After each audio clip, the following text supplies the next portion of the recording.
કેમ છો? મજામાં જશો ને આપણા વ્લોગ જો એટલે ઓલરેડી તમે મોજમાં આવી જ જાઓ છો. અને આ તારીખ થઈ ગઈ છે 31 મે 2024 અને વાગી ગયા છે સાંજના 6 વાગ્યા. તમે આગળ જોયું એ પ્રમાણે અત્યારે વાતાવરણ થઈ ગયું છે મસ્તનું, કારણ કે ઉપર ગયો તો તે ઉતાર્યું, વાદળા થઈ ગયા એકદમ જોરદાર. અને થોડાક જ દિવસોમાં લગભગ ચોમાસું બેસી જાય એવી શક્યતા છે ને વરસાદ પણ આવી જાય એવી શક્યતા છે. જોઈએ હવે, આગાહી તો એવી આવે છે કે લગભગ વહેલું ચોમાસું બેસી જવાનું છે આજ વખતે, પરંતુ શું થાય શું નહીં પણ તમને બતાવતો રહીશ. કન્ટિન્યુ બ્લોગમાં જોતા રહેજો. અને અત્યારે પાછું મારે જવાનું છે ગામમાં, કારણ કે થોડું ઘણું કામ છે એટલે 4 વ્હીલ લઈને જવાનું છે. તો ચાલો હમણાં નીકળીએ થોડીક વારમાં. અને આપણો આગળનો બ્લોગ હમણાં જ અપલોડ કરી દીધો છે, ના જોયો તે પણ જોઈ લેજો, કારણ કે મામાનો છોકરો આવ્યો હતો એની મસ્તી અને કેરીનો રસ ને કેરીની જે ગોઠવણી કરી હતી તમને બધાને આઈ હોપ કે ગમશે જ. તો કન્ટિન્યુ બ્લોગમાં બન્યા રહેજો અને ચેનલમાં પણ બન્યા રહેજો. તો ચાલો મળતા રહીએ પાછા.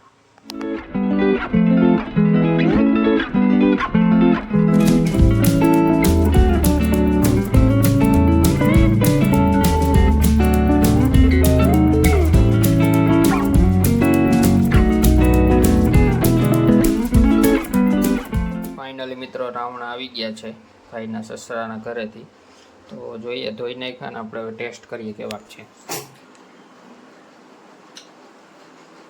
મસ્ત મજાના હે. ઘણા લોકોને રાવણે કહેતા, ઘણા જાંબુ કહેતા, અલગ અલગ જગ્યાએ મેં બે જગ્યાએ સાંભળેલું જાંબુ કે ઘણા આ બાજુ આપણે રાવણા કહીએ. તો મસ્ત મજાના છે. તો ચાલો ખાઈ નાખીએ. એના જો વાદળા છે ને કમ્પ્લીટ થઈ ગયા છે. પાણી ભરીને જતા હોય ને એવું કહેતા પહેલાં આપણે નાના હતા ને ત્યારે પાણી ભરીને જાય ચોમાસું આવવાનું હોય ને ત્યારે. અને સનસેટ થઈ ગયો અને મસ્તનું જો સનસેટ થવાનો છે પણ વાદળા આવી ગયા એટલે થઈ ગયો ઓલરેડી. આજે મસ્તનું જોરદાર એકદમ મસ્ત વાતાવરણ છે. એવું બધું છે. કન્ટિન્યુ વ્લોગ જોતા રહેજો.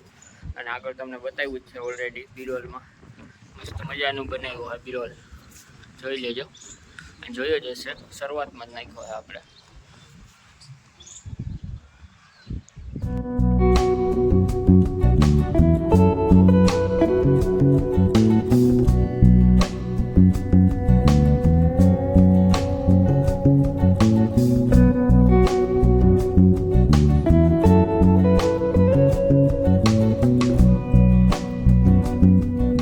મજાનું બપોર થઈ ગયો અને એને આપણે ફ્રી થઈ ગયા વહેલા, એટલે જો બહાર મસ્ત સૂતા છે અને પવન આવે છે મસ્ત. જો કારણ કે અહીંથી પવન આવે એક નંબર.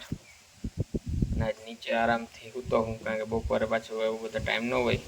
પણ આજે આરામથી મસ્ત ઠંડો પવન આવે છે. તડકો છે પણ હવે ચોમાસાની શરૂઆત છે એટલે મસ્ત મજાનો પવન આવે છે. અત્યારે તો આરામથી બહાર હોવાની હવે છે ને મજા આવશે, કારણ કે ચોમાસામાં સૌથી વધારે મજા આવતી હોય ને તો ચોમાસાની ઋતુમાં, કારણ કે વાતાવરણ તમને ઠંડારકવાળું બહુ જોવા મળે અને લીલી હરિયાળી જોવા મળે વધારે પૂરતી તો બધી બાજુ, એટલે વધારે મજા આવે. એટલે જોતા રહીએ હવે ચોમાસું ક્યારે વરસાદની શરૂઆત થાય. પણ વાતાવરણ હવે ટૂંકમાં તડકાવાળું હતું એમાંથી તો હવે લગભગ બહાર નીકળી ગયા છે. હવે ઠંડાવાળા ધીમે ધીમે વધારે વધશે અને વરસાદ 10-15 દિવસમાં લગભગ આવી જાય. ચોમાસું બે એટલે વધારે મજા આવશે. અને આપણા આગળના ચોમાસાના વ્લોગ પણ બહુ મસ્ત મજાના વ્યૂ બધાને આવ્યા હતા. આજ વખતે પણ આપણે બનાવશું મસ્ત મજાના. તો કન્ટિન્યુ ચેનલમાં બન્યા રહેજો. તો વ્લોગ આવશે મસ્ત મજાના જોરદાર. તો ચાલો અત્યારે તો આરામ કરીએ અને મોબાઈલમાં થોડીક વાર કંઈક નવે નવું જોઈએ. આજ છે 1 જૂન, એટલે કે આજે મારા પપ્પાનો જન્મદિવસ છે. અને કારણ કે આજ લગભગ ઘણા બધાનો જન્મદિવસ છે, કારણ કે જે આપણે છેલ્લે 25 થી 30 વર્ષથી જન્મદિવસ લગભગની બરોબર હોય છે. એટલે કે ટૂંકમાં જન્મ નોંધણી કરાવેલી હોય એટલે તારીખ યાદ હોય, પરંતુ પહેલાં એવું નહોતું.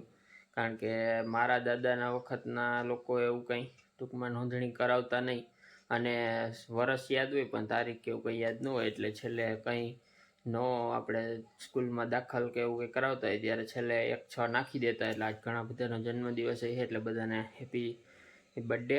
એટલે ઘણા બધાનો લગભગનો આજ વડીલોનો જન્મદિવસ હોય જ, કારણ કે કંઈ પણ યાદ ન આવે એટલે છેલ્લા ડોક્યુમેન્ટમાં અત્યારે હવે તો બધું ડોક્યુમેન્ટ ક્લિયર રાખવો પડે એટલે 1-6 નાખી દેતા. અને સ્કૂલમાં પણ નાખી દે 1-6 એટલે ટૂંકમાં એકેડેમિક યર 6ઠા મહિનાથી શરૂ થતું હોય એટલે ટૂંકમાં આસાનીથી અને એડમિશન મળી જાય એટલે એવું બધું છે. તો આજે ઘણા બધાનો જન્મદિવસ પણ છે અને અત્યારે વાગી ગયા છે 4:15 જેવું, ને મારે જવું છે ગામમાં, કારણ કે 1-2 જગ્યાએ કામ છે એટલા માટે જવું છે. અને બીજું એક પણ કામ છે, કારણ કે મમ્મીના મોબાઈલમાં ડિસ્પ્લે તૂટી ગયેલી છે. હવે જોઉં બતાવું શું થાય શું નહીં, એટલે એ પણ જોવા ચેક કરાવવા જવાનું છે. તો ચાલો ચેક કરાવતા આવીએ અને પછી પાછા તમને મળીએ. મિત્રો તો ફાઇનલી અત્યારે વાગી ગયા છે 9 જેવું, જમવાનું બાકી છે. જમવામાં શું બનાવ્યું જોવો તમે. આપણે બનાવીને કાઢ છે મઠિયા ઢોકળા. પૂરેપૂરી રેસીપી નથી કારણ કે ટાઈમ નહોતો એટલે નહીં આપી શક્યો. મસ્ત મજાના ઢોકળા બની ગયા છે, જોઈ લો. અને હજી જમવાનું બાકી છે. જોવા અથાણું છે કેવાકનું, આપણે મેથી અને શું કહેવાય ચણાનું અથાણું છે એવું છે. પહેલી વખત ટ્રાય કરવાની છે, ટ્રાય કરીએ કેવું લાગે. જતા રહેજો કન્ટિન્યુ બ્લોગ. 9 વાગી ગયા, જમવાનું બાકી છે કારણ કે કામમાં હતા એટલા માટે. તો કન્ટિન્યુ બ્લોગમાં બન્યા રહેજો. અને બાકી અત્યારે મઠિયા ઢોકળા બનાવવાના, કારણ કે પૂરેપૂરી રેસીપી આપવાની હતી પરંતુ કામ આવી ગયું હતું ને એટલે પછી પૂરેપૂરી રેસીપી ના આપી શક્યો. નેક્સ્ટ ટાઈમ ક્યારેક ટ્રાય કરશું, જોઈએ હવે ક્યારે પાછા બને ત્યારે. દૂધીવાળાને એવા બધા બનાવે તો ઘણાને આવડતા જ હશે, આ બાજુના લોકોને ઘણાને નહીં આવડતા, પરંતુ નેક્સ્ટ ટાઈમ આપણે ટ્રાય કરશું. તો અત્યારે કન્ટિન્યુ બ્લોગમાં બન્યા રહેજો. ફાઇનલી મિત્રો તો જમી લીધું છે અને અત્યારે વાગી ગયા 9:30 જેવું, 9:30 પોણા 10 થઈ ગયા. અને ગરમી થઈ ગઈ, કારણ કે રૂમમાં બેસીએ ને તો ગરમી થાય અને બહાર મસ્ત ઠંડા મસ્ત પવન આવે એટલે અગાસી ઉપર જવું છે. તો કન્ટિન્યુ બ્લોગમાં તમે બન્યા રહેજો, ચેનલમાં બન્યા રહેજો. ચેનલમાં નવો હોય તો ચેનલને સબસ્ક્રાઈબ કરી દેજો, વધુમાં વધુ શેર કરી દેજો. અને અનસબસ્ક્રાઈબર ખાસ કરીને હજી સુધી સબસ્ક્રાઈબ નથી કરી એ બધાય સબસ્ક્રાઈબ કરી દો, કારણ કે અનસબસ્ક્રાઈબર લોકોની પર્સન્ટેજ આપણે વધારે છે જોવામાં. તો કન્ટિન્યુ બ્લોગ આવતા રહેશે એટલે ચેનલને સબસ્ક્રાઈબ કરી દેજો. અને જો તમને વિડીયો સારો લાગ્યો હોય તો બધું શેર કરી દેજો, કમેન્ટ કરી દેજો અને લાઈક કરવાનું ભૂલતા નહીં. તો મળીએ એક નવા બ્લોગ સાથે. ત્યાં સુધી બધાને જય માતાજી.